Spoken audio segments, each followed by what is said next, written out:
जय हिंद साथियों, कैसे हैं? आशा करते हैं आप लोग स्वस्थ होंगे। स्वागत है आप सभी का एक और वीडियो में लर्निंग विद जेएस की ऑनलाइन प्लेटफॉर्म पे। साथियों, हम लोग स्टार्ट किए हैं जीके जीएस की महत्वपूर्ण सीरीज, जो कि यूपीपीसीएल से संबंधित आपके एग्जाम में बहुत महत्वपूर्ण होने वाला है। साथ ही साथ यूपीपीसीएल के अलावा अन्य सभी परीक्षाओं के लिए जहां पे जीके जीएस के प्रश्न पूछे जाते हैं, सबके लिए बहुत महत्वपूर्ण होने वाला है। तो हम सभी क्वेश्चन को करेंगे। क्वेश्चन को स्टार्ट करें उससे पहले जितने भी साथी देख रहे हैं, आप सभी को बताना चाहते हैं, इसमें क्वेश्चन के साथ साथ आपको यहाँ पे थ्योरी भी पूरी कंप्लीट मिलेगी और बहुत कम समय में। तो इसलिए आप लोग वीडियो को पूरा देखिएगा और अगर आपको अच्छा लगता है तो आप अपना प्यार जरूर दीजिएगा कमेंट के माध्यम से। तो आइए सीधे प्रश्नों पे चलते हैं। आज के सेशन का पहला प्रश्न रहा आपके सामने, दिबांग जल विद्युत परियोजना निम्नलिखित में से किस राज्य में स्थित है? ये इंपॉर्टेंट हो जाता है। ये इंपॉर्टेंट इसलिए हो जाता है क्योंकि बात किसकी हम कर रहे हैं? दिबांग जल विद्युत परियोजना की। अगर बात की जाए दिबांग जल विद्युत परियोजना की, तो इसकी आधारशिला, इसकी नींव जो है प्रधानमंत्री मोदी जी रखे थे। और बात की जाए है कहाँ पे, तो कहाँ पे है? अरुणाचल प्रदेश के अंदर है। कहाँ पे है? अरुणाचल प्रदेश के अंदर है। और ब्रह्मपुत्र नदी की जो सहायक नदी है, जिसका नाम है दिबांग, यानी कि दिबांग नदी पे बनाया गया है। दिबांग नदी ब्रह्मपुत्र की सहायक नदी है। कहाँ पे है? अरुणाचल प्रदेश के अंदर है। ऑप्शन नंबर सी आपका सही आंसर हो जाएगा। आइए दोस्त, हम लोग अगले क्वेश्चन पे चलते हैं। अगला क्वेश्चन रहा आपके सामने, यूपी विधानसभा के प्रथम अध्यक्ष थे। देखिए, अगर आप उत्तर प्रदेश से हैं तो यूपी जी के आपके एग्जाम में आता ही है। आप कोई भी एग्जाम दीजिए, चाहे पीसीएस का दें, पीसीएल का दें, टेट का दें, सुपर टेट का दें, तो हर परीक्षाओं में यूपी जी के से प्रश्न पूछे जाते हैं साथियों। अगर बात की जाए यूपी विधानसभा के प्रथम अध्यक्ष, तो प्रथम अध्यक्ष आपसे पूछा जा रहा है पंडित जवाहरलाल नेहरू। तो भारत के पहले प्रधानमंत्री थे, आप सभी को पता है ना? ये कौन थे? पहले पीएम थे, भारत के पहले पीएम थे। सुचेता कृपलानी की बात की जाए तो उत्तर प्रदेश की पहली महिला मुख्यमंत्री थी। अगर बात की जाए महिला मुख्यमंत्री की, है ना, महिला सीएम, ये पहली महिला सीएम थी। कहाँ की थी? यूपी की। आगे अगर बात की जाए सरोजिनी नायडू, ये कौन थी? राज्यपाल थी। अगर बात की जाए कभी राज्यपाल की, है ना, कभी आपसे प्रश्न पूछा जाए पहली महिला राज्यपाल, तो कौन है? सरोजिनी नायडू है। लेकिन पुरुषोत्तम दास टंडन कौन है? यूपी विधानसभा के प्रथम अध्यक्ष थे। ऑप्शन नंबर ए आपका राइट आंसर हो जाएगा। आइए दोस्त, हम लोग नेक्स्ट क्वेश्चन पे चलते हैं। नेक्स्ट क्वेश्चन रहा आपके सामने, अगर बात की जाए निम्नलिखित में से कौन एक संवैधानिक निकाय नहीं है? कहने का मतलब है कि आपको बताना है कि कौन सा निकाय है जो संवैधानिक निकाय नहीं है। इसमें ऑप्शन है संघ लोक सेवा आयोग बिल्कुल है, राज्य लोक सेवा आयोग बिल्कुल है, वित्त आयोग है, लेकिन योजना आयोग नहीं है। अगर बात की जाए योजना आयोग की, है ना, योजना आयोग की अगर बात की जाए तो इसका गठन हुआ था 15 मार्च 1950 में। ठीक है, 15 मार्च 1950। अगर बात की जाए योजना आयोग के अध्यक्ष की, तो कौन होते हैं? प्रधानमंत्री होते हैं। तो पहले अध्यक्ष कौन रहे होंगे? पंडित जवाहरलाल नेहरू रहे होंगे।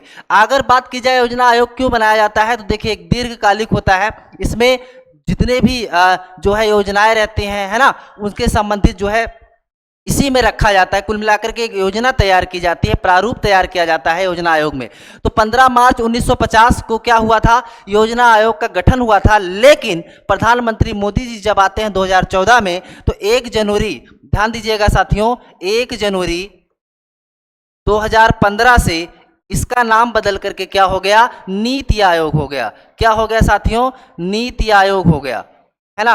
क्या नाम रख दिया गया? नीति आयोग। तो नीति आयोग इसका नाम हो गया 1 जनवरी 2015 से। तो अभी क्या चल रहा है? अब नीति आयोग है। जो योजना आयोग था पहले, अब क्या बन गया है? नीति आयोग है। यानी कि ऑप्शन नंबर डी आपका राइट आंसर हो जाएगा। कोई ये संवैधानिक जो है निकाय नहीं है। आइए दोस्त, नेक्स्ट क्वेश्चन पे चलते हैं।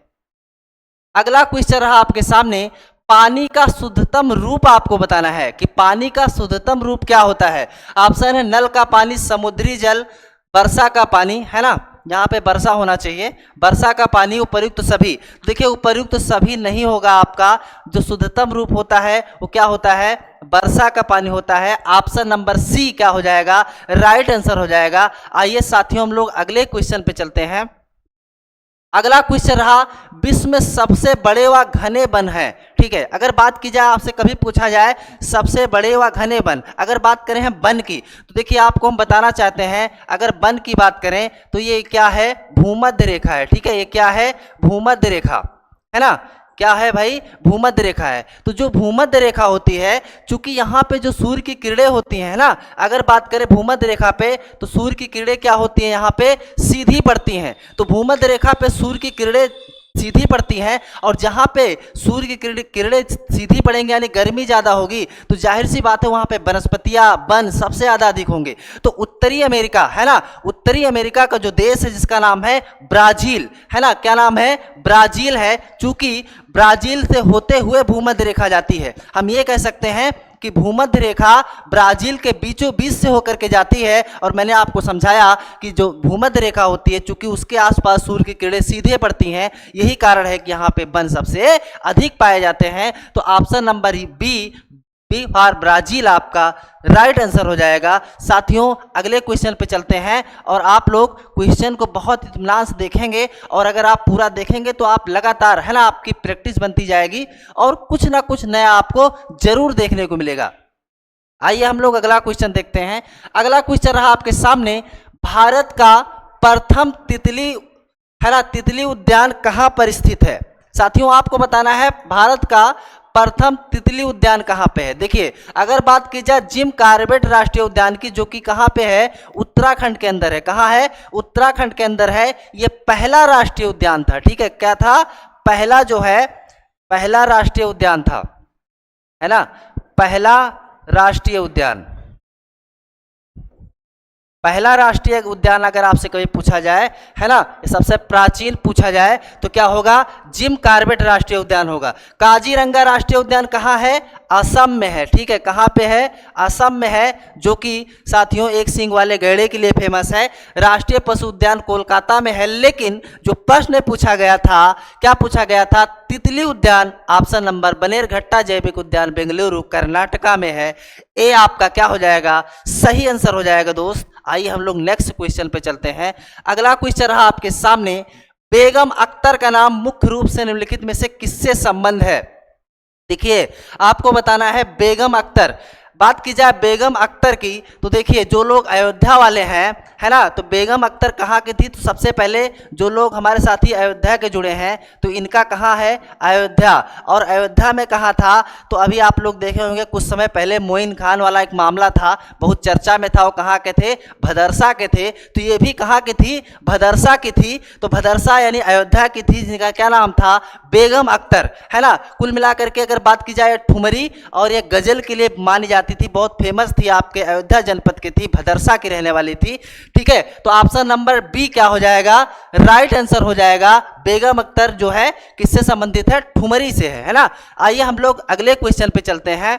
अगला क्वेश्चन रहा आपके सामने, अर्जुन बांध नहर से लाभान्वित जिला, है ना, आपको बताना है अर्जुन बांध नहर से लाभान्वित जिला बताना है। ठीक है, बात की जाए इसमें ऑप्शन है एटा, इटावा, गोरखपुर, हमीरपुर, है ना। तो इसका जो सही आंसर क्या होगा, हमीरपुर हो जाएगा। क्या हो जाएगा, हमीरपुर हो जाएगा। किस नदी पे बनाया गया है, तो ये किस नदी पे बनाया गया है साथियों, अर्जुन नदी पे। ठीक है, किस नदी पे, अर्जुन नदी। आप लोग सोच रहे होंगे कि अर्जुन नदी तो हम पढ़े ही नहीं है ना, तो ये अर्जुन नदी कहाँ से आ गई। तो आपको बताना चाहते हैं, अर्जुन नदी की बात करें तो ये सहायक नदी किसकी है, बेतवा की सहायक नदी है। किसकी सहायक नदी है, बेतवा, है ना, बेतवा की सहायक नदी है ना।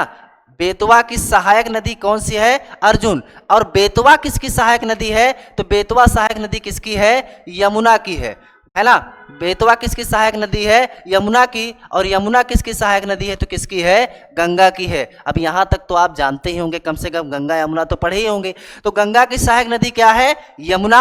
यमुना की सहायक नदी क्या है, बेतवा। और बेतवा की सहायक नदी क्या है, अर्जुन। और अर्जुन नदी पे क्या है, अर्जुन बांध है, जिससे लाभान्वित कौन होता है, हमीरपुर। उत्तर प्रदेश का कौन सा क्षेत्र या कौन सा जिला, हमीरपुर, इससे क्या होता है, लाभान्वित होता है। ऑप्शन नंबर डी आपका राइट आंसर हो जाएगा। आइए दोस्त नेक्स्ट क्वेश्चन पे चलते हैं। नेक्स्ट क्वेश्चन रहा आपके सामने, निम्नलिखित में से किसे सीमांत गांधी के नाम से जाना जाता है। ठीक है, बात की जाए अगर सीमांत गांधी की से, तो देखिए किसको कहा जाता है, खान अब्दुल गफ्फार खान, है ना। खान अब्दुल गफ्फार खान को सीमांत गांधी के नाम से जाना जाता है, इसलिए क्योंकि ये जो है महिलाओं के अधिकार के लिए या बात की जाए अहिंसा के समर्थक कहे जाते थे। ठीक है, कौन, गफ्फार खान साहब। तो इसीलिए चूंकि गांधी जो है, महात्मा गांधी जो है कहा जाता है, लेकिन अगर बात की जाए सीमांत गांधी को, चूंकि उन्हीं के जो है मतलब जो है जैसे गांधी जी का जो मतलब कार्य था, है ना, उसी तरीके से इनका भी था, उन्हीं की विचारधारा से जो है इनको क्या कहते हैं, सीमांत गांधी कहते हैं। ठीक है, महिलाओं के अधिकारों के लिए या बात की जाए जो है अहिंसा के पुजारी माने जाते थे खान अब्दुल गफ्फार खान, इनको सीमांत गांधी के नाम से जाना जाता है। आइए हम लोग अगले क्वेश्चन पे चलते हैं। अगला क्वेश्चन रहा आपके सामने, जीएसटी वस्तु एवं सेवा कर परिषद का अध्यक्ष निम्नलिखित में से कौन होता है। बात की जाए जीएसटी की, गुड्स एंड सर्विस टैक्स की, तो एक प्रकार का ये अप्रत्यक्ष कर होता है जो वस्तुओं एवं सेवाओं पे लगाया जाता है ना, जो वस्तु एवं सेवाओं पे लगाया जाता है जिसे जीएसटी कहते हैं। अगर बात की जाए तो इसकी शुरुआत कब हुई थी, तो 1 जुलाई, है ना, बात की जाए इसकी शुरुआत की तो 1 जुलाई 2017, है ना। उस समय के वित्त मंत्री थे अरुण जेटली, है ना, उस समय के जो वित्त मंत्री थे साथियों, उनका नाम क्या था, अरुण जेटली, क्या नाम था, अरुण जेटली। तो 1 जुलाई 2017 को ये शुरू किया गया। और अगर बात की जाए इसके अध्यक्ष कौन होते हैं, तो केंद्रीय वित्त मंत्री होते हैं। कौन होते हैं, केंद्रीय वित्त मंत्री। आप लोग हमें कमेंट करके बताइएगा आपको कैसे लगा। अगर बात की जाए केंद्रीय वित्त मंत्री की, तो केंद्रीय वित्त मंत्री कौन है, निर्मला सीतारमण इस समय क्या है, केंद्रीय वित्त मंत्री हैं। तो ये क्वेश्चन था साथियों जिसमें हमने आपसे चर्चा किया। ऐसे ही आपको लगभग हर सब्जेक्ट, है ना, आपको बहुत ही जल्द मिलना चालू हो जाएगा। बस आप लोगों को क्या करना है, आपको हमेशा ऐसे प्यार देना है, आपका अपना परिवार है। अगर आप नए हैं हमारे साथ तो एक बार सब्सक्राइब कर लीजिए और जाते जाते आप वीडियो को लाइक करके जरूर जाइएगा। और आपको कैसे लग रही है हमारी क्लास, एक बार आप हमें कमेंट करके जरूर बताएं। तो अगले वीडियो में मिलेंगे, तब तक के लिए आप सभी साथियों को बहुत बहुत धन्यवाद।